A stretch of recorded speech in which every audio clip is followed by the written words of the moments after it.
Hey, what's going on YouTube? My name is Z and I've been training both calisthenics and weights for about 9 years now. In today's video, we're going to be talking about the 3 best exercises for both strength and aesthetics when it comes to calisthenics core training. And of course, this is just my opinion, but I believe it's pretty valid as I've been training, calisthenics for 9 years and I think I've achieved a pretty aesthetic physique at the same time as well. Well, let's not waste any time, let's get straight into the video. The first exercise you're going to want to do for both strength and aesthetics is going to be the hanging leg raise. This is such a great exercise to build total core strength and control because you're going to really need to control the swing and momentum that your body wants to generate. So make sure that you're just relying on your muscles instead of momentum to perform this movement. And if you do it properly, you're also going to be building some flexibility in your hamstrings as well. So you could do this. I like to do it toes to bar with straight legs, where I go all the way up with my legs and my feet try to touch the bar. But you could also do it just going up to 90 degrees. You could do an isometric hold as well, or you just do the bent knee version where you bend your knees as you lift your legs up. So there are a lot of variations, a lot of things to experiment with when it comes to this movement. Sometimes when I want to challenge myself, I add some weight to my feet to make it harder, or I even try one-handed leg raises, and that's pretty challenging both in terms of the balance, coordination, and of course the strength as well. This is going to bias the lower abs a little bit more than the upper abs, but again, it's going to work your entire abdominal region as one unit, but it's just going to bias the lower abs just a little bit more, just due to the nature that you're starting the movement from the bottom and you're moving your lower legs up, so it's just going to bias the lower legs by the nature of the movement. An important tip is that you kind of just want to keep your shoulder blades slightly retracted, in my opinion. You don't really have to, but I think it helps maintain your balance and prevent the swinging as much. And also when you're coming up with your legs, try not to have your back arch when your legs are up. You kind of want to round your pelvis, round your hips, so that you're really activating your abs as much as possible. And the second movement that you really want to be training as a calisthenics athlete is going to be the hollow body hold. And I love the hollow body hold, especially when it comes to calisthenics, because you're really training your body to, activate its core while your hips are in that rounded position. And our hips are in that rounded position, that posterior pelvic tilt, in a lot of calisthenics movement. And I believe that it really helps reinforce that body line for handstands. If you really look at it, a hollow hold, yes, you're horizontal to the ground, you're flat against the ground. But if you flip that body, it's basically the same position as a handstand.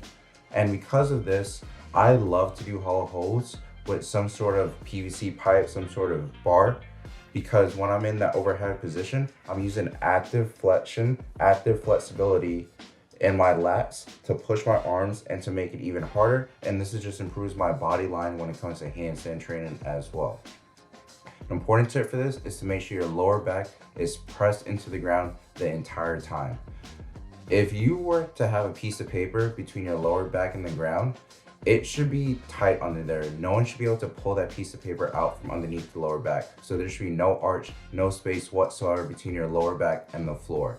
You could start simple with just keeping both your arms close to your body and your legs bent at 90 degrees. Then you can move to just your legs, and then eventually the full hollow hold where both your legs and your arms are stretched out away from your body. And of course, once you get stronger with this movement, you're increasing the time.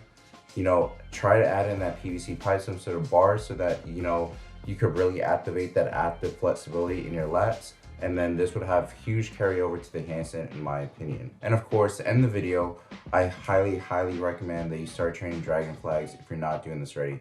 Not only does it look really cool in my opinion, but this is going to build tremendous strength that's going to directly carry over to your calisthenics skill-based movements, especially when it comes to the lever-based movements, such as the planche and especially the front lever. If you really think about it, a dragon flag is basically a pseudo front lever. The stronger you get at dragon flags, the stronger your front lever is going to get, and I promise you that that is true.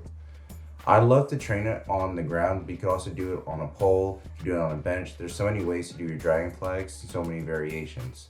I personally just love to hold it with some weights at my feet to make it harder for myself, but you could also do the regular raises, coming up and lowering down. You could do the Bruce Lee version where you're kind of changing the the position of your hips, where you're going from the anterior pelvic tilt, kind of arching your back, and then kind of rounding your hips to a posterior pelvic tilt to activate your abs. That's kind of the Bruce Lee version, where your upper body kind of stays the same, but just your hips and legs are moving in the dragon flag.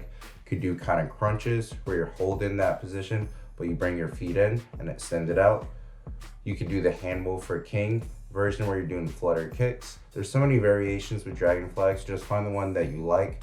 I personally like to just hold it in a straight line for time, or add some weight to my feet to make it harder, and then I hold it for time there as well. But again, if you really want to get strong at front levers, maybe even Victorians, the dragon flag is probably the best core exercise you could possibly do, because you're going to be training your lats at the same time, especially depending on how you're gripping the bench or the pole that you're using to basically counteract your weight. Something that you should keep in mind is making sure your hips are fully pushed out. A lot of times people will pike at the hips. You want to just make sure that your hips and legs are flat in line with your body. So make sure that you're not piking at the hips when you're doing any sort of dragon flag training, and you're trying to get your hips and legs as flat as possible with your upper body.